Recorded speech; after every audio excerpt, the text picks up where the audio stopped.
What's up, everybody? Henry here, to the boy Ellis. Trying to get back in the swing of things with these vinyl videos. I'd like to keep making them. This is going to be my last one for a little while. I'm going on tour tomorrow for 3.5 weeks, I think, and then I'll be back end of March, and hopefully I'll be, you know, showing some new vinyl finds. Hopefully I'll find some treasures on the road. I'm not really going anywhere exciting, you know, mostly Midwest, some West Coast. There's about 21 dates in Texas, so we'll never make it out of there alive. Alright, so let's get right into it. I got a stack of records right here, and I think I'm going to show like 20 records at a time, and I'm just going to fly through these because I don't want this to be too long. First things first, we have Meredith Monk, and this is a Record Store Day reissue on Tompkins Square. And to be honest, I think I'm gonna retire from the whole Record Store Day thing, just because it's, you know, like, I got this for $11 on eBay, and I don't really think a lot of these things are as scarce as they'd have you believe. Anyway, this is one of my favorite vocalists. I'm a huge fan of female vocalists in general, and really happy to get a copy of this. Next up, we have Dialect. This is the most recent album of his on Ipecac, which is Mike Patton's label, and he never really disappoints. You know, I think it's one of those labels that you can always pick stuff up and kind of like, you know, blind buy here and there, and it's going to be great. But yeah, Endangered Philosophies, really dark, grimy hip-hop, independent hip-hop, that is. Not the mumble rap shit you hear on the radio, but you guys knew that. What's kind of cool about this, other than the gatefold, always love gatefolds, but there's an etching here on side 4. Next up, Noah Howard Quartet, and I found this beautiful copy, original pressing on ESP disc, in really great shape. It's the label there. Anders, I know you're probably hip to this for sure. Saxophonist originally from New Orleans, I believe. Really great stuff. It's a good find. Got some dad rock here. I can just never ever stop buying Jimi Hendrix records. I probably never will. You know, it's like I have everything in some shape or form, I'm pretty sure. I mean, I just have tons and tons of Hendrix records. This is a cool find. This is a German press compilation in memoriam, and it's on London. Most of the tracks feature Curtis Knight, but yeah, German press on London. The vinyl's in near mint condition, but pretty cool find there. Some more dead rock. Moby Grape. I got this because I'm really kind of obsessed with collecting uncensored record covers. I have so many. I need to do like a video. I think that would be really fun. But this of course has the bird, the finger, and you know, this was airbrushed out here in the States. This is not an original copy. It's a reissue on San Francisco Sound. There's the label there. I've been on a huge Whitehouse kick lately. This is one of my favorite bands ever, and I love this one. I really do admire Peter Sotos and his contribution to this band. Of course, the beautiful Trevor Brown artwork. This copy is signed by William Bennett there in the corner. Yeah, there's something like strangely cathartic about Whitehouse for me. Next up, Black CILICE. I think I'm saying that right. C-Town, you could probably tell me if I'm wrong. I know this one made your best of list this past year. This is Banished from Time on Iron Bonehead. And this is the kind of black metal I like, so if you guys want to shoot me any recommendations, I would greatly appreciate that.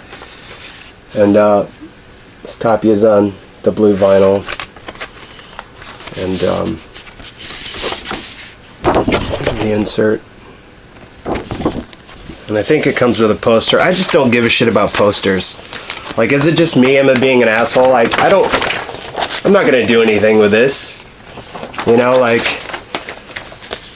I always picture like some like 15-year-old like discovering black metal. Is that like the demographic for this type of shit? I just don't care. I don't care about posters. You know, like, I think color vinyl is cool. I think etchings are cool. I think, you know, like little postcards, little inserts, but posters, I just don't care. This is one of my favorite Current 93 records, and I've had this on vinyl for years, so I ran across this and I just had to buy it because, first of all, it was a good price, and got home to discover that, hey, this is actually an upgrade, because my other copy had some edge wear, had some surface wear, some crackles and some pops, and you know, when I'm listening to one of my favorite records, the last fucking thing I want to hear is a bunch of Rice Krispies. But this is absolutely phenomenal, one of their best records in their discography, I can assure you of that. Anything that Michael Cashmore has done is gonna be great. But oh yeah, I guess maybe I should show this. It's original pressing on World Serpent, translucent blue vinyl, beautiful record. Here's one.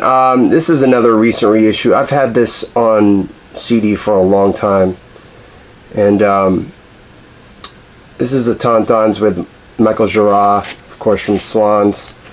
And what's great about this is a spoken word, like ambient kind of experimental record with writings from Austrian poet George Trakl. And I want to say he's Austrian or maybe German. Anyway, one of my favorite writers for sure. To the Boy Ellis, my YouTube handle is actually a piece from him. Fun fact for you, but this is absolutely great, and I'm glad that they finally reissued this. This is Ben Frost, the Wasp Factory, Icelandic electronic composer.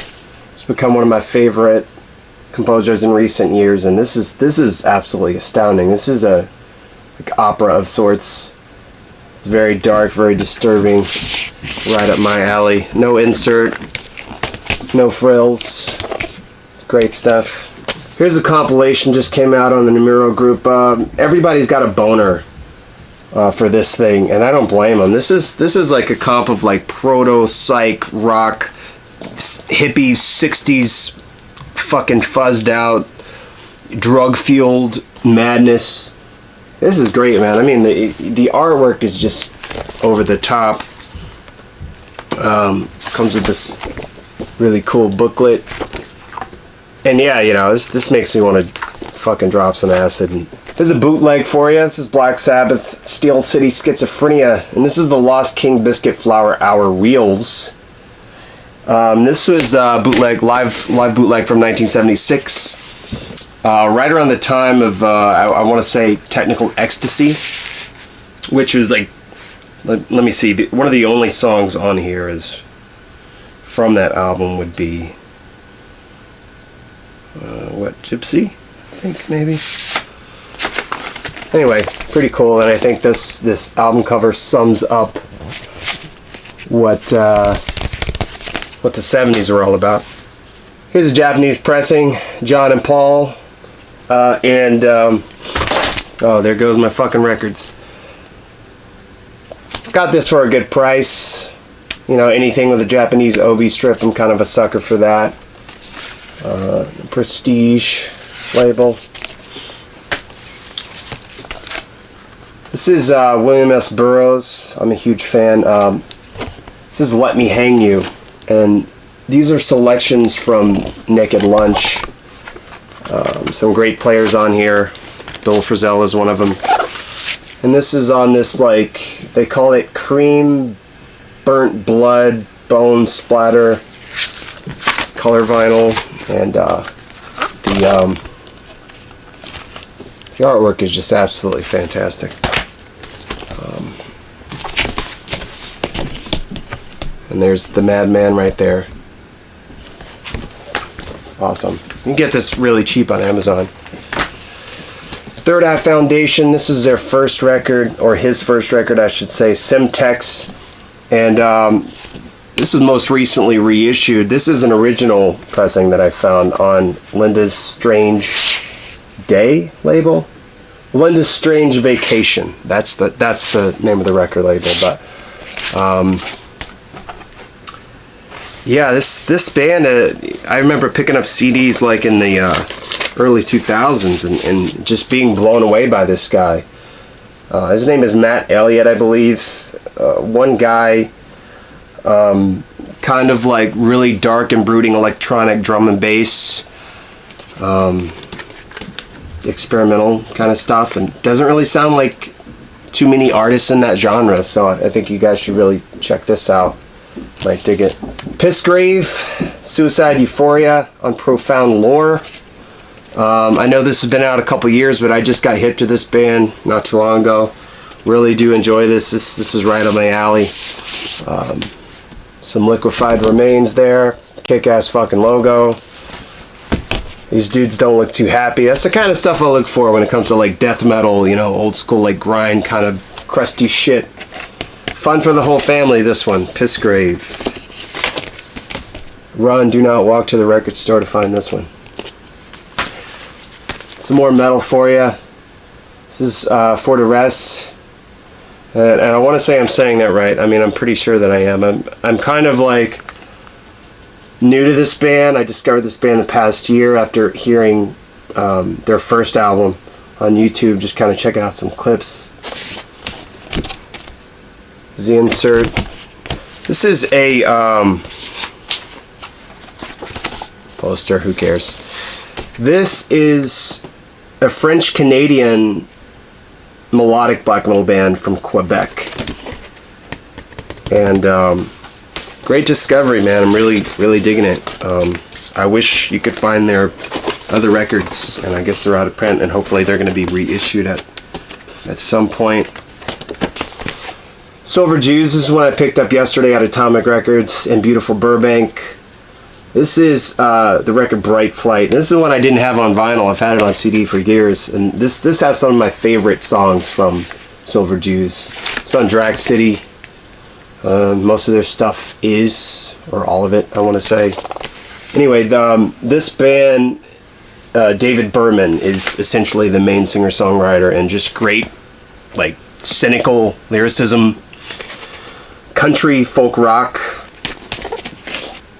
There's like the Webb Pierce record in the background. You guys don't give a shit. You don't care, right? Found an original pressing on Atlantic of this album. This is one of my favorite jazz records of all time. I absolutely love Art Ensemble of Chicago. This record is fucking phenomenal. Please, by all means, pick this up. I have a reissue on Four Men with Beards, but so I'm not really stoked on Four Men with Beards and their reissues. Most of them are warped. I don't even know what their sound sources are. This one being on the original Atlantic label, I can sleep soundly at night knowing that I have a copy of this in my collection. An OG copy. If you guys have any recommendations in terms of like anything that sounds remotely like this, please send them my way. I'm pretty hip to a lot of free, like, kind of Afrocentric jazz already, but, you know, I mean, you guys are really fucking balls deep in this shit, so, yeah, hit me up, let me know. Last but not least, we have this new, reissue that just came out. I don't even know, like, the origins of this, if it was ever, like, pressed on CD or whatever. I never heard of it. This was like an impulse buy. I grabbed this at Amoeba, which of course means that it was overpriced and I overpaid for it. But, you know, like sometimes you see things out in the wild and you just gotta like pounce on it. And that's what happened, you know. It was like this Henry pounce where I was just like, I saw it, I grabbed it, I ran to the front counter. Yeah, anyway, I'll stop rambling. This is John Zorn with Eugene Chadbourne. And this is a compilation of material from 1977 to 1981. So this box, it's one record, which means they got to put in a fucking box because it comes with a book, right? I don't know, man. I think like these things are overpriced because you're paying for the packaging, the box and the book. So I don't know how limited this is, but apparently it's limited edition. Yeah, comes with this book that I've yet to check out. Anyway, that's it for me. Thanks for watching, you guys. Hopefully I come back from tour and I can get show you guys a bunch of like new discoveries, some new records that I found out there in the Wild West.